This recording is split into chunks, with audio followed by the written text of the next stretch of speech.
सेलवन जी, श्रीमती सुमित्रा महाजन।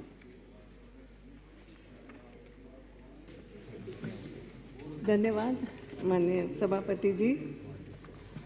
मैं बहुत समय नहीं लूँगी और जो भी बोला गया है उसको रिपीट भी नहीं करूँगी, क्योंकि मैं जानती हूँ हमारी मंत्री जी खुद संवेदनशील है, कई बातों पर सोचेगी भी।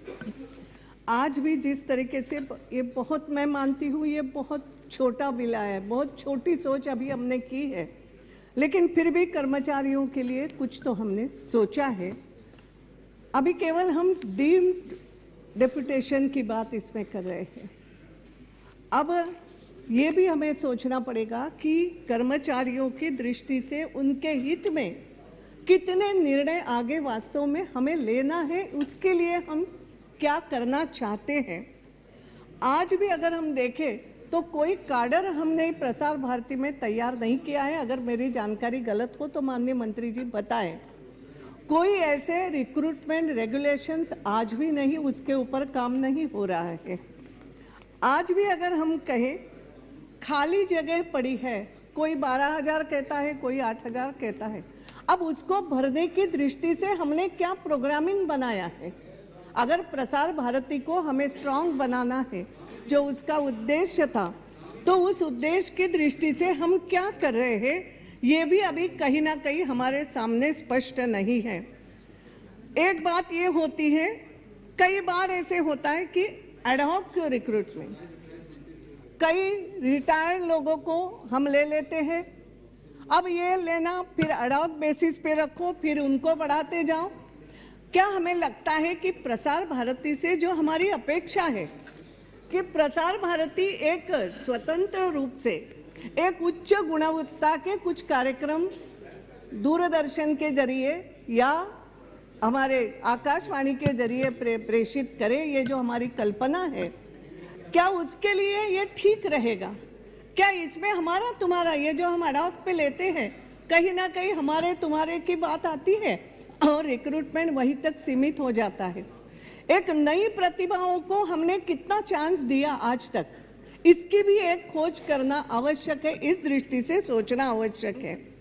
अभी मेरे पास एक बात आई, कर्मचारियों के लिए जब हम सोचते हैं नई नियुक्ति भी होना चाहिए, लेकिन जैसे लेह लद्दाख की कुछ लड़कियां, उनका ये आया था मेरे पास कि वहाँ पे उनको सालों साल से वो काम कर रही है, लेकिन आज भी वो टेम्पररी है, कोई परमानेंट नहीं की गई।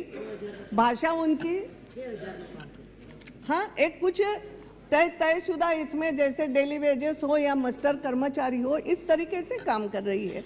अब अगर इस तरीके से कोई काम करता है तो क्या वो नया सृजन कितना कर पाएगा, कितना अपनी बात को आगे बढ़ा पाएगा, ये बातों को हमें सोचना पड़ेगा।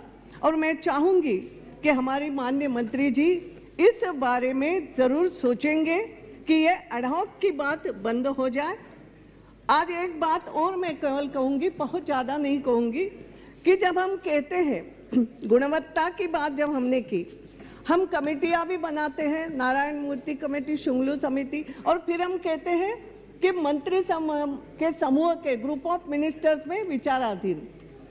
अगर समितियों की राय हम लेते हैं, जैसे वित्त पोषण की बात की गई, बात सही है, स्वतंत्र रूप से वित्त पोषण होना चाहिए, लेकिन अगर हम चाहते हैं कि विषय वस्तु का भटकाव व्यापारिक जरूरतें के लिए नहीं हो, तो कहीं ना कहीं बजटेड भी सपोर्ट देना भी पड़ेगा, और साथ ही साथ किस प्रकार से उनका वित्त पोषण और प्रसार ज़्यादा से ज़्यादा इससे हो जाए, इसके लिए भी कुछ विचार करना पड़ेगा।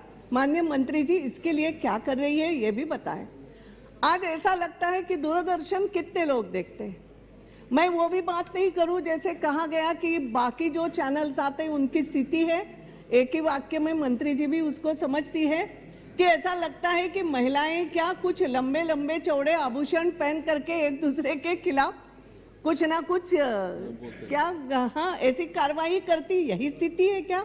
मगर उस पर मंत्री जी सोचे कि उस पर प्रतिबंध लगाए, या बाकी चैनल पर जो जो गलत अगर कुछ आ रहा है, संस्कृति पर प्रहार करने वाला आ रहा है, उस पर प्रतिबंध तो मैं नहीं कहूँगी, उसको रेगुलराइज करने की बात तो करना पड़ेगी, मगर साथ ही साथ हम क्या दे रहे हैं? समाचारों की स्वतंत्रता, कार्यक्रम मानती हूं मैं कि थोड़ा सा तो सरकारी उपयोग दूरदर्शन का होगा, थोड़े सरकारी कार्यक्रमों को बढ़ावा देना ही पड़ेगा। जो अच्छे अगर हम प्रोजेक्ट कोई परियोजना बनाते हैं तो उसको दूरदर्शन पर प्रसारित करना, मैं उसको गलत नहीं मानती, लेकिन साथ ही साथ समाचारों की स्वतंत्रता, कार्यक्रम बनाने की स्वतंत्रता और कार्यक्रम क्वालिटी के बने। और इसलिए मैंने जैसे कहा, नई प्रतिभाओं को चांस, काडर बनाना, उनको प्रमोशन अच्छे वहाँ के ऑफिसर्स को मिले, वो स्वतंत्रता से काम करे, क्योंकि ये हमने करके दिखाया है। दूरदर्शन, आप कह सकते हैं कि उस समय तो केवल दूरदर्शन था, मगर आज भी हम लोग याद करते हैं हम लोग को। तमस जैसा कार्यक्रम हमने दिया है, भारत एक खोज हमने दिया है, चाणक्य हमने दिया है, इन्हीं लोगों ने दिया ना, इसी दूरदर्शन ने दिया। रामायण के समय तो ये हुआ कथा सागर, देखो ये, यानी आज भी वो पुरातन बातें सभी याद कर रहे हैं। और रामायण के समय तो कर्फ्यू लगता था, वही कलाकार होंगे ना, वही ऑफिसर होंगे सोचने वाले, ऐसा क्यों हुआ? फिर आज क्यों नहीं हो पा रहा है? हालांकि कुछ मैंने भी देखा है, डीडी सह्याद्री, इस मामले में मैं देखती रहती हूँ, वास्तव में अच्छा काम कर रहा है, नहीं लोग अच्छा काम कर सकते हैं, लेकिन ऐसा क्या हो रहा है कि हमारा स्तर, हमें ऐसा लगता है कि दूरदर्शन कोई देखना ही नहीं चाहता। और इसके लिए क्या करना चाहिए, कितनी स्वतंत्रता किस तरीके से दे, उसके लिए एक पॉलिसी जो बनाना चाहिए। केवल कर्मचारियों को हम डीम्ड डेपुटेशन दे, केवल उनको कहे आपके ट्रांसफर करेंगे, इतने से भी नहीं चलेगा। उनको भी एक स्थिरता, एक काडर, एक प्रमोशन की बात, ये सब होना चाहिए, ये एडहॉकिज्म समाप्त होना चाहिए। और एक बात मैं आपसे कहना चाहूंगी कि अगर इस पर एक अच्छे कार्यक्रम को बढ़ाने की दृष्टि से या प्रसार भारती का स्वरूप अच्छा बनाने के लिए, जैसा हम कहते हैं कि नंदन नीलकेणी को हमें कुछ कार्यक्रम चलाना था यूआईडी के लिए, हमने यूआईडी कार्ड की कल्पना करके नंदन नीलकेणी को सब अधिकार सौंप दिए और हमने वो डिसीजन लिया। अगर सरकार को करना है तो सरकार ताकत के साथ करती है। तो क्या साहित्य, कला, संस्कृति और शिक्षा और समाज को दिशा देने वाला दूरदर्शन हो या आकाशवाणी हो, और इसको, इस साहित्य, कला, संस्कृति से हिंदुस्तान को संपन्न बनाने के लिए, इस साधन के लिए हमारे पास इतनी उदासीनता क्यों है? सीईओ की बात होती है, क्यों नहीं हमें अच्छे लोग दिखते हैं, क्यों नहीं हम ताकत से निर्णय ले सकते हैं? मेरा माननीय मंत्री जी से निवेदन है, हम समर्थन तो कर रहे हैं क्योंकि ये बहुत छोटा बिल, मगर आप इससे भी और विस्तृत रूप से प्रसार भारती के लिए सोचें, क्योंकि आप में वो क्षमता है, आप में वो संवेदनशीलता है।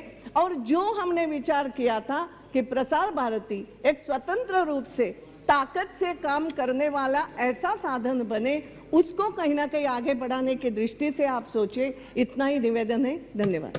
धन्यवाद सुमित्रा जी।